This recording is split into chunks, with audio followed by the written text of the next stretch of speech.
Assalamualaikum warahmatullahi wabarakatuh.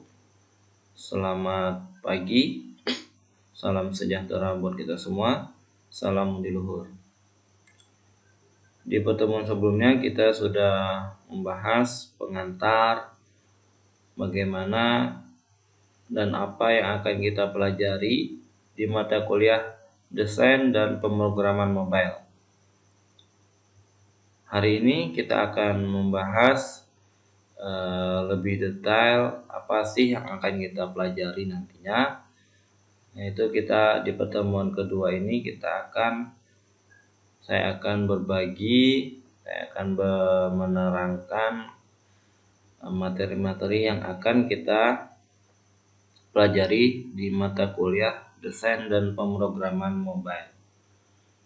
Seperti biasa, di pertemuan kedua kita akan membahas RPS, mata kuliah desain dan pemrograman mobile. Adapun jumlah pertemuan yang akan kita jumpai di mata kuliah desain dan pemrograman mobile ini seperti biasa, yaitu sebanyak 16 pertemuan, di mana di pertemuan ke-8 yaitu ada ujian tengah semester, dan juga di pertemuan ke-16 ada ujian akhir semester. Nah, berikut rencana perkuliahan semester di mata kuliah desain dan pemrograman mobile. Di pertemuan kedua sampai pertemuan keempat kita akan fokus ke desain aplikasi yang akan kita praktekkan menggunakan Figma.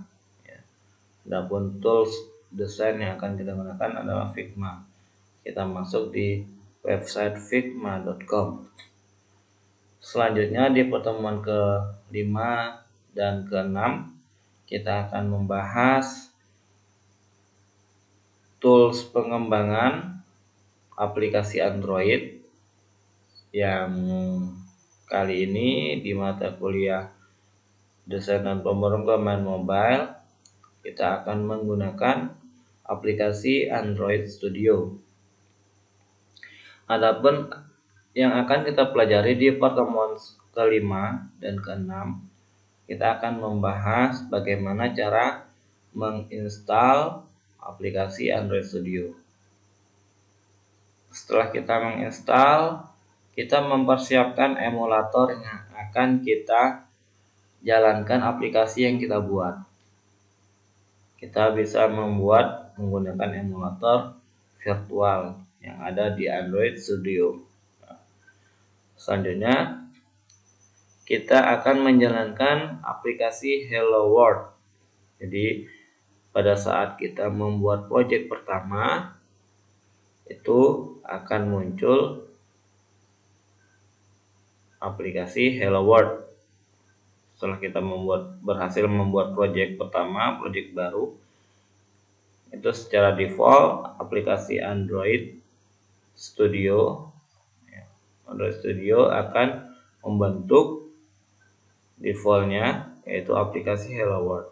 Nah, setelah kita membuat aplikasi proyek baru Android Studio, kita coba menjalankan bisa menggunakan emulator perangkat virtual maupun emulator perangkat fisik. Kita menggunakan HP smartphone Android kita masing-masing. Selanjutnya, kita juga akan mempelajari menjelajahi tata letak proyek. Jadi di dalam proyek Android Studio ada fitur-fitur apa aja. Nah, kita akan jelajahi, kita akan pelajari satu persatu agar kita tahu fungsi dan manfaat dari tata letak proyek tersebut, di mana tempat letak suatu fitur itu, dan juga apa sih manfaat dan kegunaan dari fitur tersebut. Selanjutnya, kita akan membuat dan juga melihat pesan log dari aplikasi Anda. Nah, pesan log dari aplikasi ini, dia project kita akan memberitahu apakah project kita itu bermasalah atau enggak, error apa enggak. Nah, di situ kita akan melihat di mana sih kita akan melihat pesan log aplikasi kita.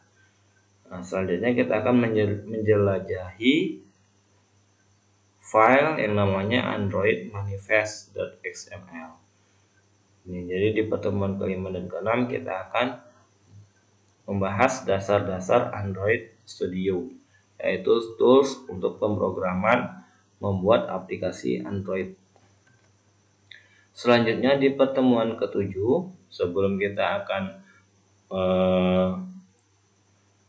mengikuti ujian tengah semester, ya, di pertemuan ketujuh saya akan kasih kisi-kisi ujian tengah semester yang akan dikerjakan. Selanjutnya di pertemuan ke-8 ada ujian tengah semester, di pertemuan ke-9 dan ke-10 kita akan melanjuti materi yang sebelumnya di pertemuan ke-5 dan ke-6. Di pertemuan sebelumnya kita sudah membahas dasar-dasar, adapun di pertemuan 9 dan 10 kita akan membuat aplikasi yang mana kita menggunakan elemen tombol, button, dan juga text view ke dalam tata letak. Dan juga kita akan memanipulasi setiap elemen di constraint layout. Constraint layout ini ya merupakan salah satu layout yang tersedia di Android Studio. Jadi ada banyak layout yang bisa kita gunakan, namun di mata kuliah desain dan pemrograman mobile kita akan cukup membahas dan mempelajari lebih detail mengenai ketiga layout, yaitu salah satunya constraint layout, yang mana untuk membatasi margin dan juga elemen lainnya. Ubah atribut elemen user interface. Jadi kita akan mengubah atribut-atribut yang ada di elemen user interface-nya. Kita akan menggunakan elemen apa aja. Kita akan coba dalami satu persatu. Kita akan jelajahi atribut-atribut elemen yang ada di user interface. Selanjutnya kita akan mengedit tata letak aplikasi dalam XML. Selanjutnya kita ekstrak string yang di hardcode ke dalam sumber daya string. Jadi di dalam suatu aplikasi kita yang menggunakan string, kita bisa mengekstrak string tersebut ke dalam sumber daya string resource. Nanti di dalam project kita itu ada yang namanya folder resource.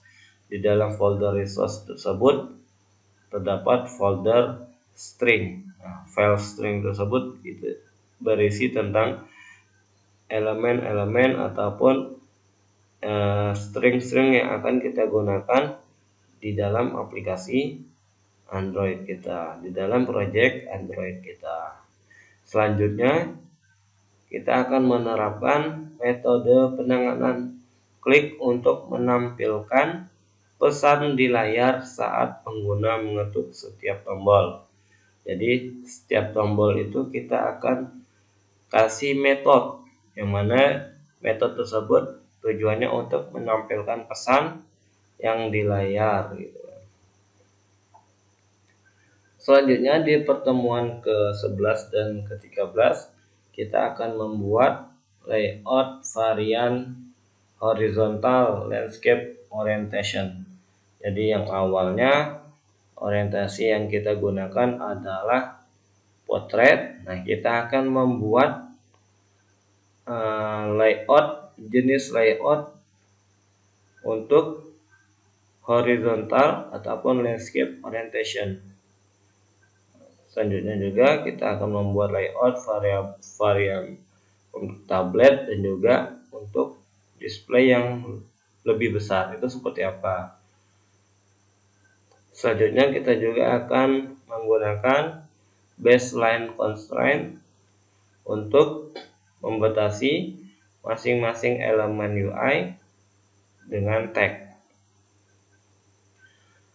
Selanjutnya kita akan menggunakan pack and align button to align element in layout.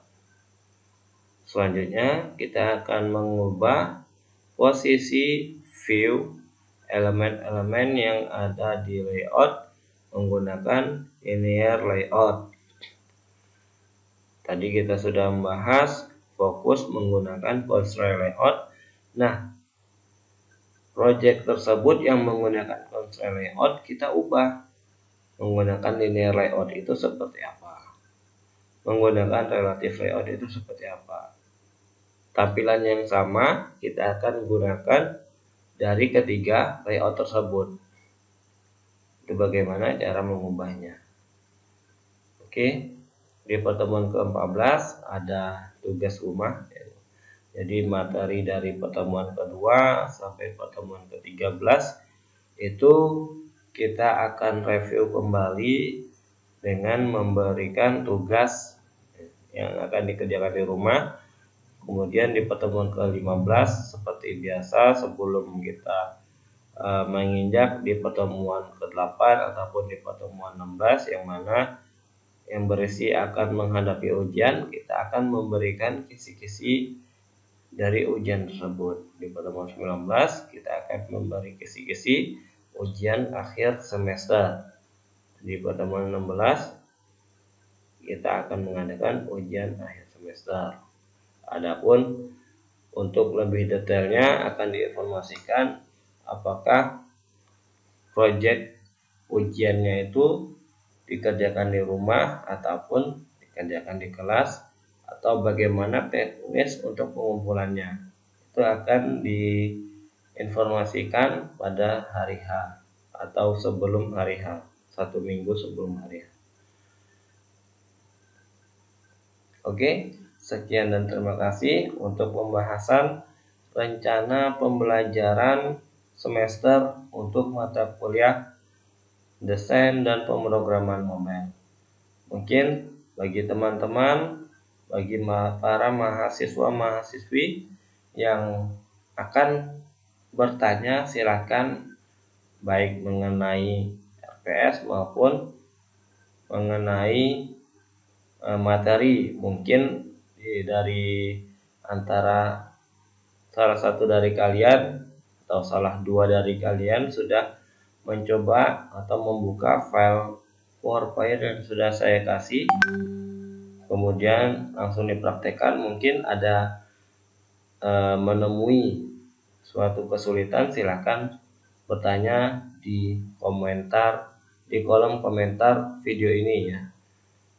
Dan juga jangan lupa di klik tombol like dan juga diberi komen, dan juga jangan lupa untuk subscribe channel ini agar untuk kemajuan dan perkembangan channel YouTube ini ya. Silahkan kalian bertanya, dan juga jangan lupa saya akan memberi kuis di kolom komentar tersebut ya. Sekian dan terima kasih. Assalamualaikum warahmatullahi wabarakatuh. Selamat pagi. Salam budi luhur.